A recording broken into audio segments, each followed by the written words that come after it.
The Tipping Point Show. It is my great pleasure today to have joining me on the show Derek Gilbert. He's the co-host of Unraveling Revelation with his wife Sharon. They've co-authored the books Veneration and Giants, Gods, and Dragons. And he's joining me today to discuss his most recent book, The Second Coming of Saturn. Derek, thank you for joining me today. It is an honor. Thank you for having me.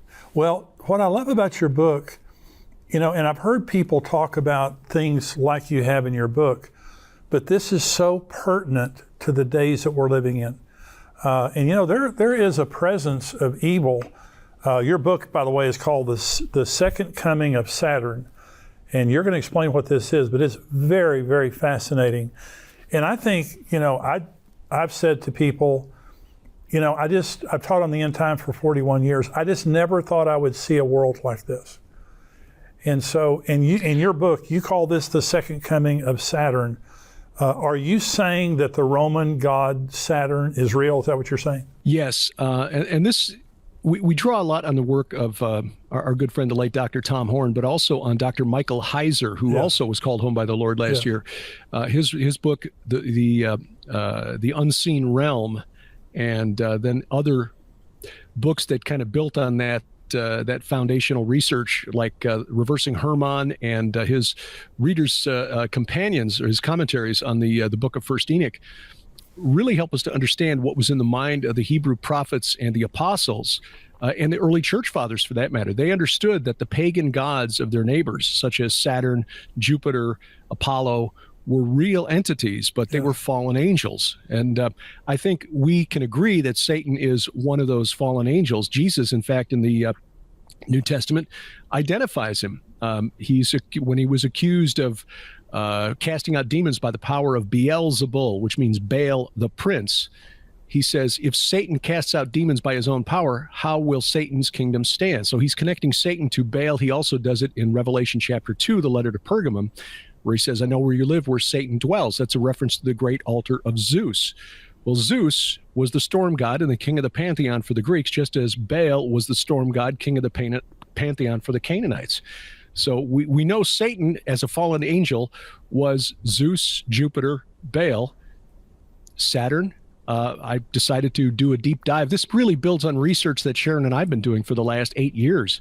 Who was this entity Saturn? What role does he play? And when we start pulling on the historical threads and what the apostles, the prophets, the early church knew, what the pagans around ancient Israel knew, we can identify this character, I think, as the leader of the rebellion in Genesis chapter 6, described very briefly in 4 verses in Genesis, the leader of the sons of God, these fallen angels who came to earth, commingled with humanity.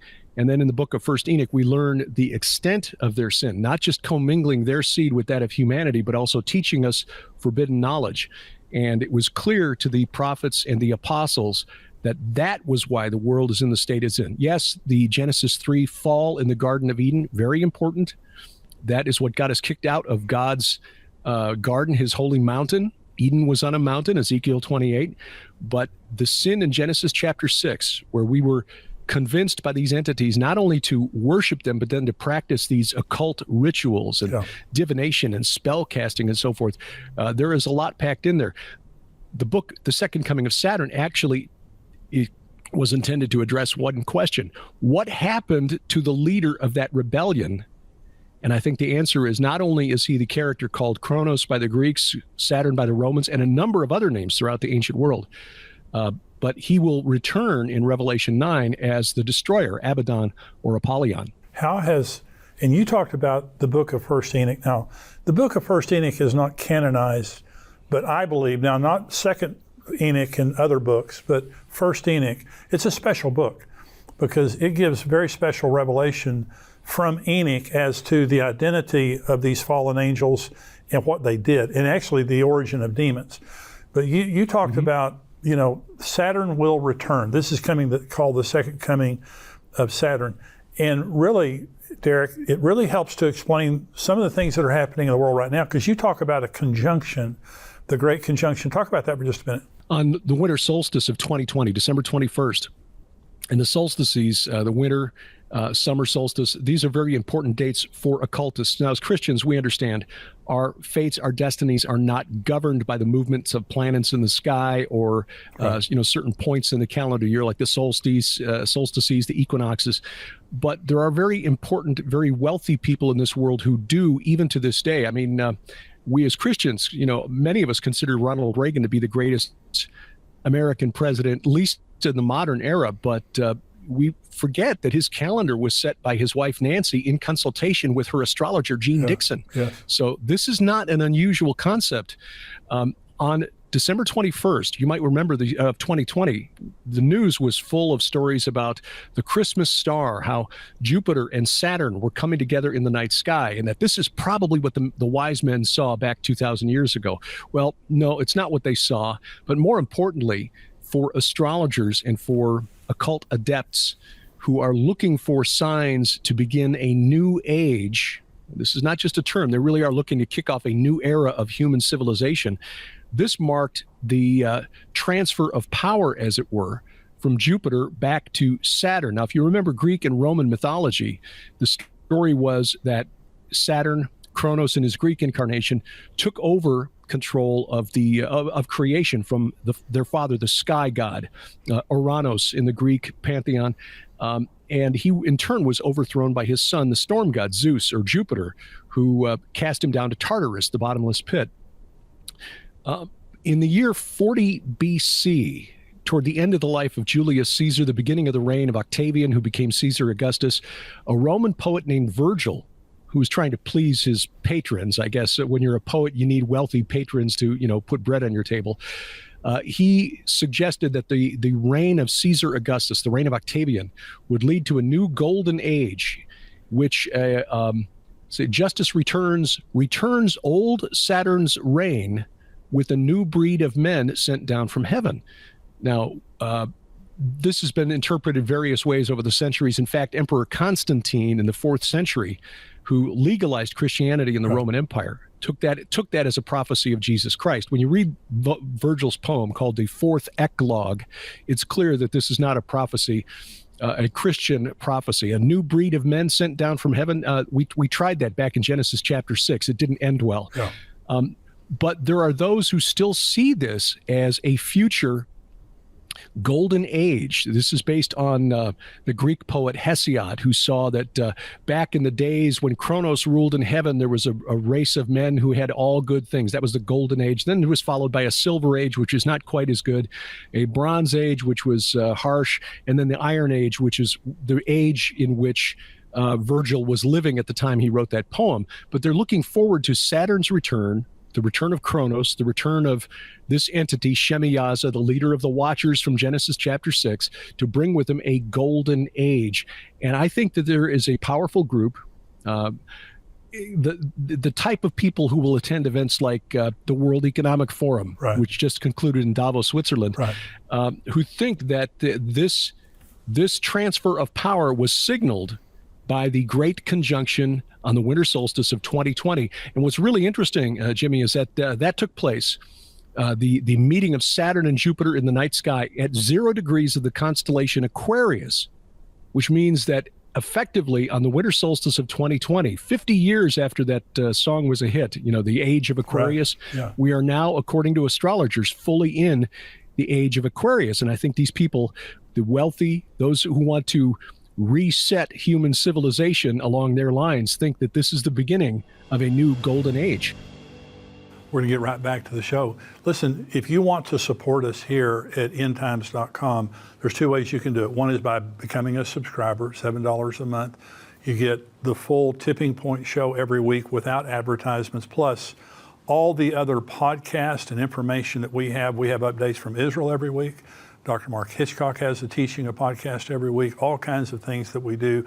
I answer questions. I bring a devotional every week, $7 a month. You can also give to us. You can go to endtimes.com right now. There's a donate button and just give a gift. Nothing is too small, nothing is too large, and you can give a recurring gift. It's a huge blessing to us because we're in a war in the world right now spiritually. This is a very severe time. And I believe the most important message in the world right now is the gospel of Jesus Christ. And we preach the gospel and people get saved through this show, but also helping people understand the times that we're living in. A lot of people are depressed. A lot of people are suicidal because of the things that are happening in the world. We come alongside people to encourage them and help you to understand this is what's going on. And even though it looks like bad news, it's good news because Jesus Christ is coming. If you want to help us get this message out, become a subscriber, $7 a month, or you can also just go to endtimes.com and donate to us. Just give us a gift, a recurring gift. Anything that you give is a blessing, and it helps us to take this message out. Let's go back to the show. Well, it sure seems like to me, Derek, you were talking about the conjunction. It seems like evil has increased, in the last few years. It's just it's something palpable. We look back to October 7th, the Hamas attacks, which were unparalleled in maybe not unparalleled in human history, but certainly in modern history. Just this horrific violence there, and then the anti-Semitism that's in the world right now, which is a spirit. And I've said it before: anti-Semitism is not ideology; it's a spirit, because no one can articulate it of why they hate the Jews. They all have their different reasons, but it's just like something has been released in a new level. And I think that what you're saying is it goes back to the conjunction, because Genesis 1 says that God created the sun, moon, and stars for signs and for seasons. And God uses the sun, moon, and stars not for the same reason the astrologers do, but for his own reasons. And so I just think that it seems to me, when I was reading your book, it makes sense, because not only do we know from Genesis 6, and you were talking about the Golden Age, it says they were men of renown. And I was reading, and this is Genesis 6, it talks about they were giants on the earth, men of renown. Well, one of the commentaries I was reading said the reason that the writer Moses didn't go into detail is because people of that age would have known what he was talking about. It didn't need a reference point. They knew who they were. Well, now we look back, that's Saturn, that's Apollo, that's all these different figures that we look back on. Many people look back at those as mythological figures. They're not mythological figures. Those were actual figures. So go ahead with what you're saying. How does this, the conjunction and what you're talking about, how does this affect us today? Well, I think you hit on one aspect of it with the attack on October 7th by Hamas. And we just want to acknowledge that friends of ours who've led several of the tours that Sharon and I have taken to Israel are now serving in the IDF reserves. So you've got men who, not to insult them, but they're years past their peak fighting age, who are now, and women too, who are now serving in the reserves. In fact, an archaeologist we spent a day with visiting megalithic sites on the Golan Heights last March, now serving in the reserves and protecting communities in the north of Israel. So, but this goes way, way back. I think we can trace this back. In fact, I'm going to do this is going to be part of a book that Sharon and I are working on for later this year. My wife Sharon and I have co-authored two, and we're working on another one called The Gates of Hell. I think this conflict for Israel goes back to this rebellion in Genesis chapter 6. The Canaanites knew this entity called Kronos by the Greeks and Saturn by the Romans. They called him El. Not El Elyon or El Shaddai, Yahweh, the God of Abraham, Isaac, and Jacob, but El of the Canaanites, who was the father god of their pantheon, who, like Kronos and Zeus, was replaced at the top of the pantheon by the storm god, Baal. There are a number of sites in and around Israel that were sacred to this entity. Right. And in the book, The Second Coming of Saturn, I trace all of the identities. And this was known to the pagan authors of the classical world. They've got multilingual god lists that have been discovered by archaeologists over the last century, sort of like the clay tablet version of Google Translate, where they will list all of the gods of the Canaanites here, and all the gods of the Akkadians here, and all the gods of the Babylonians here, the gods of the Hurrians here. And that way you knew who you were supposed to pray to in the various languages. El of the Canaanites was known as Asher to the Assyrians. He was called Enlil by the Babylonians. He was known as Milcom to the Ammonites, which means he is Molech of the Hebrews. Wow. So this entity, Kronos, Saturn, El, was Molech, and Molech is probably the most reviled, notorious of the pagan gods in the Bible. I mean, this is the one who is demanding child sacrifice. Yeah. Well, Yeah, so did Kronos of the Greeks. So did Saturn of the Romans. His Phoenician counterpart, Baal Haman. Likewise, the Tophets of the Phoenicians are infamous in the ancient world. At Carthage, on the islands of Sardinia, Sicily, southern Spain, they found these multiple cemeteries with the remains of young infants under the age of 2. This is who this entity is. And this is the entity who wanted to claim the land that God had declared his since the time of Abraham, when he pointed Abraham to Mount Moriah for the binding of Isaac. This entity, even though he is chained up in the abyss, and we know this from 2 Peter 2, verse 4, where he says, God did not spare the angels when they sinned, but cast them down to, our English Bibles say hell, but the word in Greek is Tartarosus, not Hades. Tartarus is a separate place reserved for supernatural rebels. Wow. This entity and his colleagues from Genesis chapter 6, those sons of God, they are the entities in Tartarus. In other words, the Titans of the Greeks and the Romans are the Watchers, the sons of God from Genesis chapter 6. Same group, just the Bible has the real news version, and the mythology we were taught in high school is the fake news version. So this entity, Milcom, El, Kronos, Saturn, whatever you want to call him, convinced Solomon, shortly after completing construction of the temple on the Temple Mount, convinced Solomon to build a high place. He built several, actually, one for Astarte, one for Chemosh, but one for Milcom, Molech, Enlil, El, etc., on the Mount of Olives to the east. And anyone who's been to Israel knows that the Mount of Olives is higher than the Temple Mount. Right. So when you opened the door of Solomon's temple, you would look across the Kidron Valley and look up on this high place for this entity, Molech. And Jesus, I think, signaled the importance of this long war against this particular entity by what he did during the final week of his life, where he spent the last week of his life dividing his time between teaching in the temple, on the Temple Mount, and teaching on the Mount of Olives. He raised Lazarus from the dead there. He delivered the Olivet Discourse, his longest teaching on what would happen in the end times, on this mountain. He was arrested there. He was crucified there, buried there, descended into the abyss, according to 1 Peter 3:19, where he proclaimed to the spirits in prison. He basically went down and declared victory over this entity, Saturn, Kronos, El, Molech.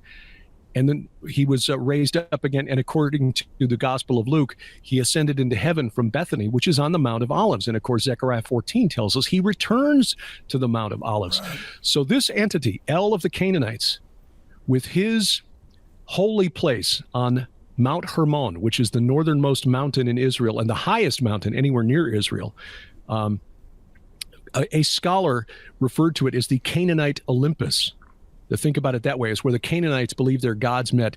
That's where Jesus went for the transfiguration. Right. At the base of that mountain, Caesarea Philippi, is where he declared his divinity. Blessed are you, Peter.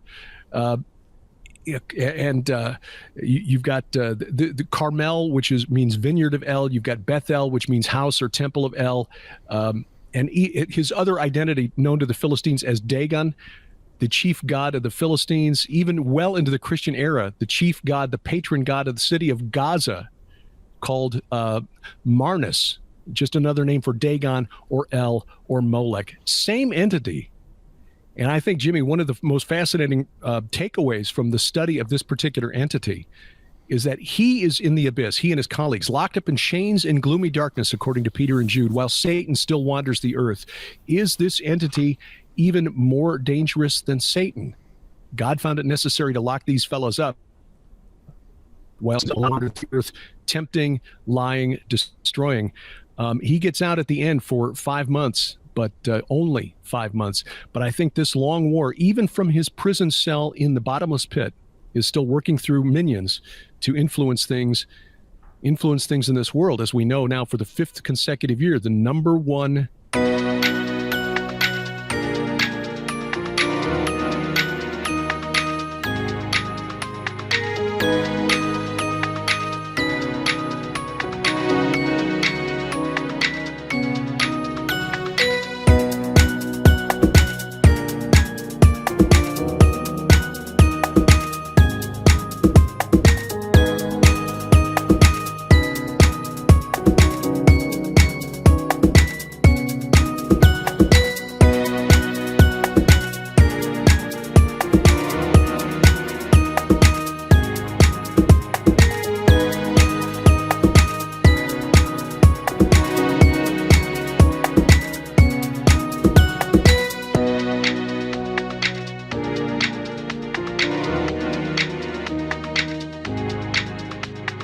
you.